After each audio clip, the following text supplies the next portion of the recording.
She's lying. My daughter would never do that. She's too lazy to even try. The principal raised an eyebrow and asked, "Are you sure about that?" Mom snarled back, "Absolutely. She's always been a failure." I pleaded, "But I didn't cheat," as she scoffed. He said, "Let's check the evidence." Hi, I'm Emily, and I'm 35 now. Back then, at 16, I was just trying to survive in a family that treated me like the invisible middle child, the one they blamed for everything. Today, I work as a tech analyst, debugging security systems for big companies. It's a job that lets me uncover hidden truths, something I learned the hard way. Growing up, my siblings got all the praise, the extra help with homework, the new clothes for school events. I was the overlooked one, the scapegoat who had to figure things out alone. That constant criticism chipped away at my confidence, leaving me with deep self-doubt. I dreamed of breaking free, of proving I could stand on my own. I wasn't the star student or the family favorite, but I had a knack for tech that they dismissed as playing around, something that would change everything. Despite the put-downs, I held on to that spark, knowing one day it would light my path out of their shadow. My personal struggle was real, but it built a quiet strength in me. If you've ever felt like your family saw you as the failure while praising everyone else, you're not alone. Have you hidden a talent because no one believed in you? Hit subscribe and share in the comments. Let's support each other. Click hype to spread this story. It all started when I was 16.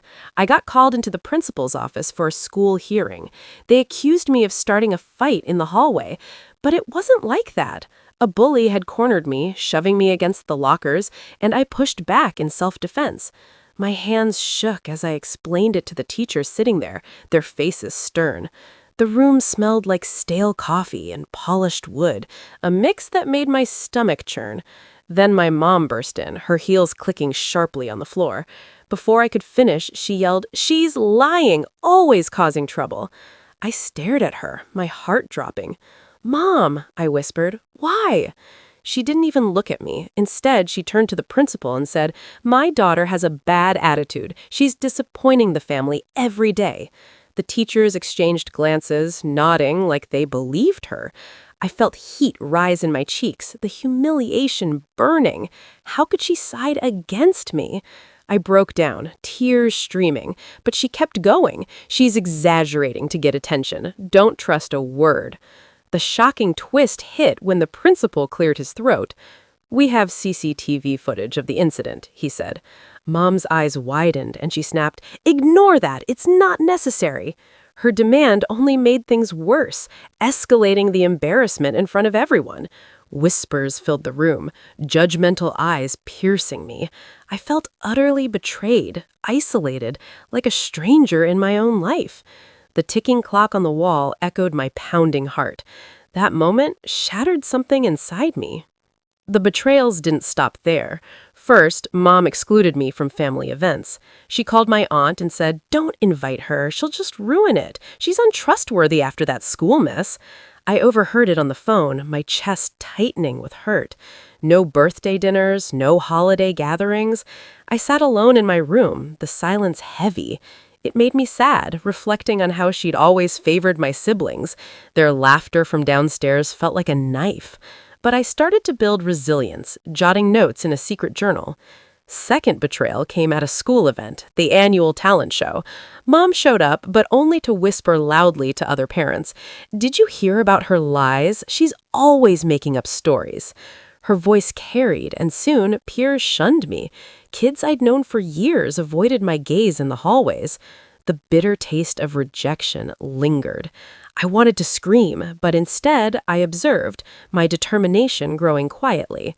Third, she manipulated the whole family. At dinner one night, she twisted the story. "Emily started that fight on purpose," she told my siblings. "Believe me, she's the problem." They nodded, convinced, leaving me to handle the fallout alone. No one asked my side. The house felt colder, the arguments sharper. I suffered, but I began questioning our dynamics. Why did she do this? My reflective sadness turned to a spark of resolve. I snuck into her study late at night, the creak of the door my only company. There, I found clues, piecing them together secretly.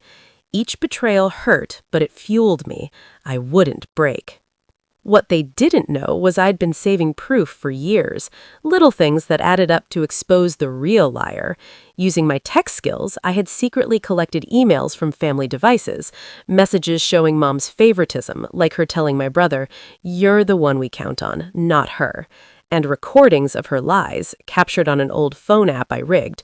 Suspense built inside me as I gathered more. What if they found out? But it gave me power.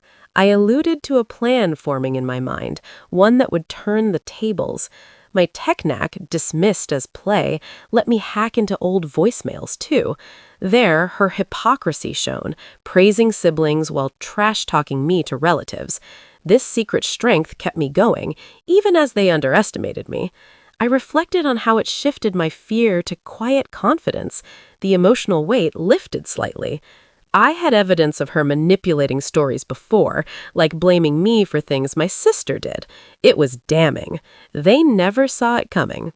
My cousin Lisa stepped in then. She was the family black sheep, always sidelined like me. We connected over coffee one afternoon, the bitter brew matching our shared stories. "I believe you," she said softly. "I've been through it too. Mom's favoritism wrecked me." Her help was huge.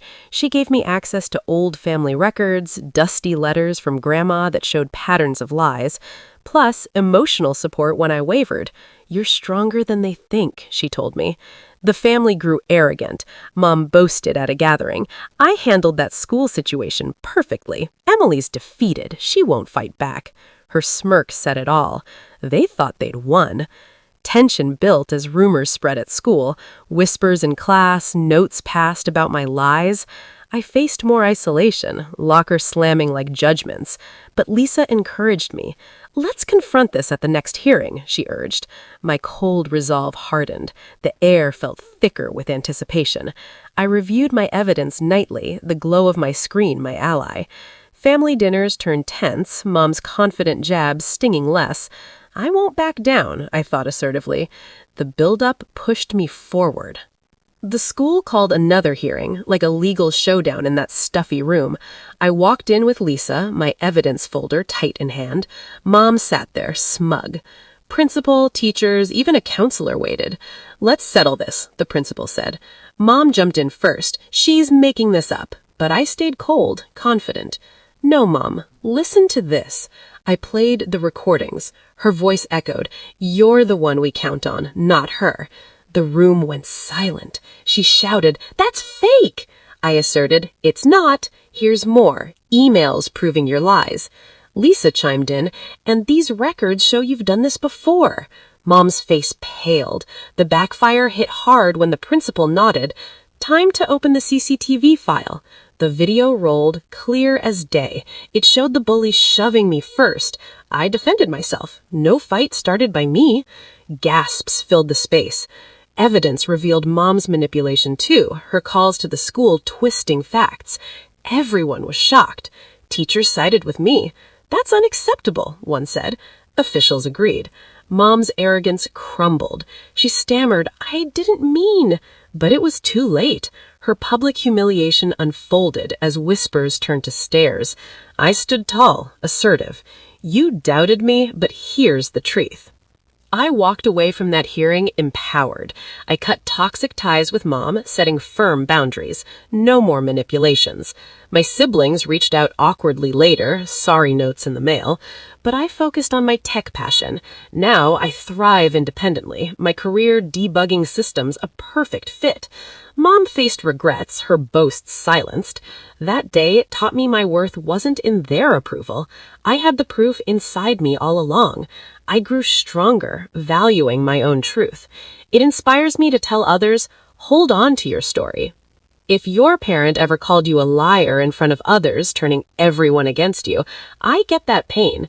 Tell me in the comments about a time family doubted your truth. Let's lift each other up. Subscribe to connect with stories like this. Click hype to help this story reach others who need it. If this story resonated with you, please give it a like and click hype to help it reach more people who need to hear it. Your voice matters in our community. Share your own experience in the comments below. I'm reading.